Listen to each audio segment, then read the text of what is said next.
The last thing I said to her was, "Die as what you've become."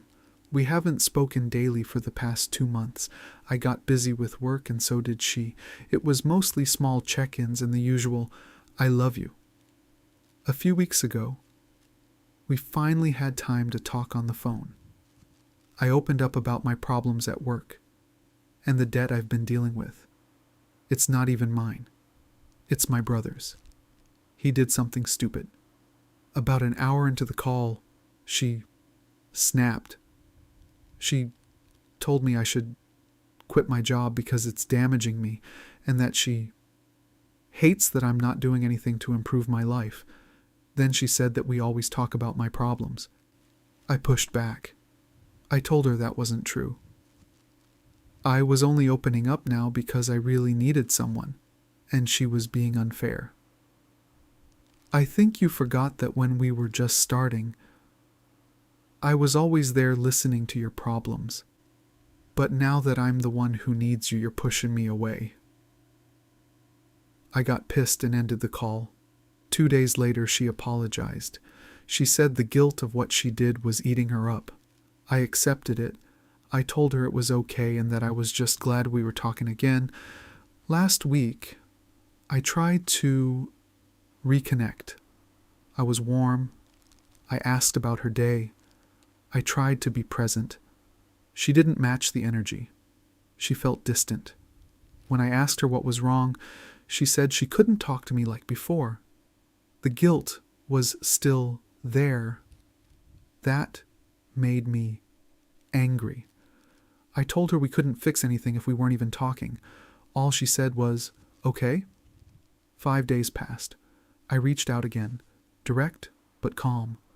I asked her to be honest and tell me if she still wanted me, because she was being unfair and I didn't want to keep investing in someone who felt so far away. She told me to just leave, that I deserved better. She also said she couldn't talk properly because her abusive mom was at home. We went back and forth until we ended up on a call. I kept asking her what was wrong, if she still loved me. She kept saying yes, but she kept repeating one thing, her guilt. Then she said it. She cheated. At first I thought she meant the time from 2 years ago, the one I already forgave. She said no. This was recent. She told me that back in December, while I was helping her understand the professional world, she hooked up with a batchmate at her BPO job. Then in February, she had sex with a married co-worker who has a child. I lost it. I threw my chair and said things I didn't even know I was capable of saying.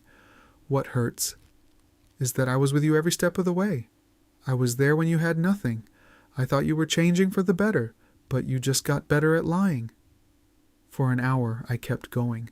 I told her her abusive mom wasn't worse than her. I told her gambling addict dad raised someone like this. I told her she never changed, she just got better at hiding it. I told her she belongs in that kind of life, surrounded by the same kind of people. She was crying when I dropped the call. After that, I didn't know what to feel. I couldn't work, couldn't think, couldn't cope. We were together for 2 years. We never got to be physically close, but I was fully invested. I was there when she was in Dubai with her abusive mother. I was there when she became homeless. I was there when she came back to the Philippines and stayed with her aunt. I was even planning to go to Cebu this August. I'm from Manila. And even while I was screaming at her, there was a part of me thinking about how I could still forgive her.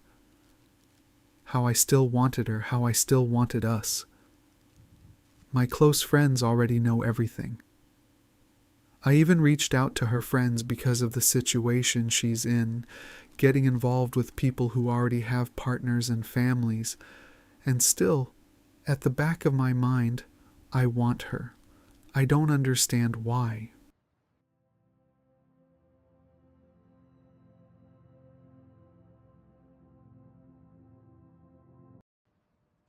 An old schoolmate reached out to me for advice. He knew my reputation. I've always been able to see right through people.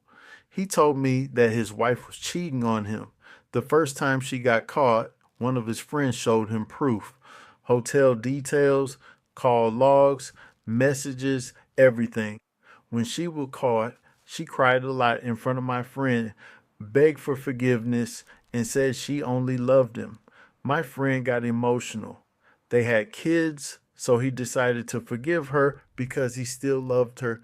He told her not to repeat it, but she cheated again, and again she cried, begged, and said it was the last time.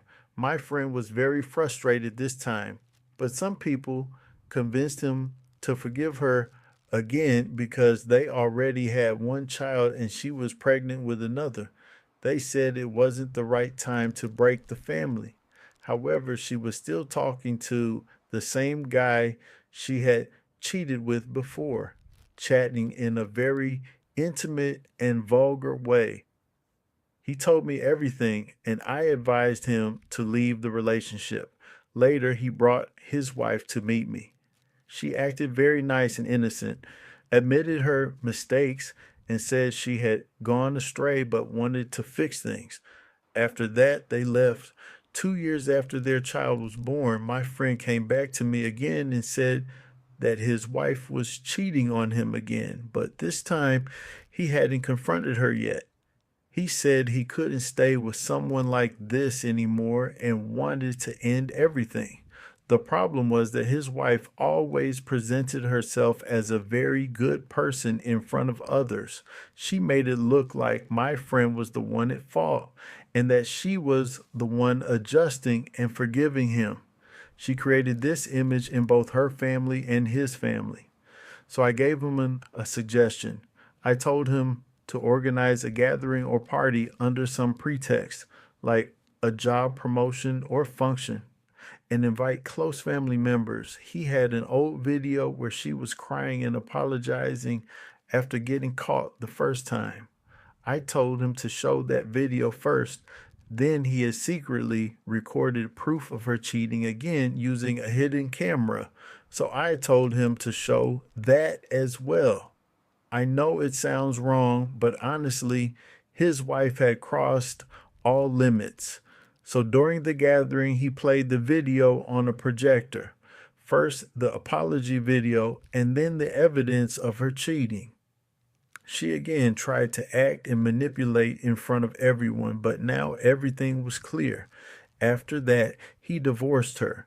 Everyone finally understood the truth about her. My intention was not bad.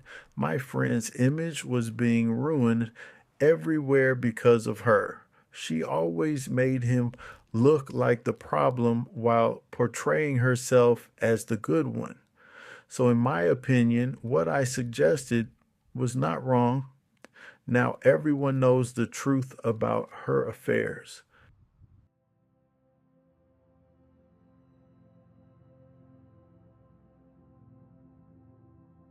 I found out my wife of 12 years was cheating because of a synced iPad she forgot in my car. I didn't scream. I didn't confront her. I didn't even change my expression when she kissed me. For 30 days, I played the part of the perfect husband. I sat across from her at dinner, listening to her talk about her stressful days at work, knowing she had spent lunch in a hotel with a man I called my friend. While she was busy texting him under the covers, I was busy meeting with the best divorce lawyer. I moved our joint savings into a trust for our kids that she couldn't touch. I gathered every flight record, every hotel receipt, and every message they exchanged. The hardest part, our 10th anniversary, was right in the middle of those 30 days. She had the audacity to post a long tribute on Facebook about how I was her soulmate. I liked the post. I even bought her flowers. On day 31, she came home to an empty house. No furniture at all, no clothes in my closet. On the kitchen island, there was a single manila envelope. Inside weren't just divorce papers. There was a printed copy of her soulmate post stapled to the hotel receipts from that very same day. I blocked her on everything before she even walked through the door. I didn't need to hear her excuses. I'd spent a month listening to her lies and I was done. She tried to tell our families I abandoned her for no reason. I simply sent the lawyer's evidence folder to her parents and mine in one group chat. No caption needed. It's been a year. I've lost 20 pounds. My business is thriving, and I've never felt lighter. Sometimes the best way to win is to stop playing the game at all.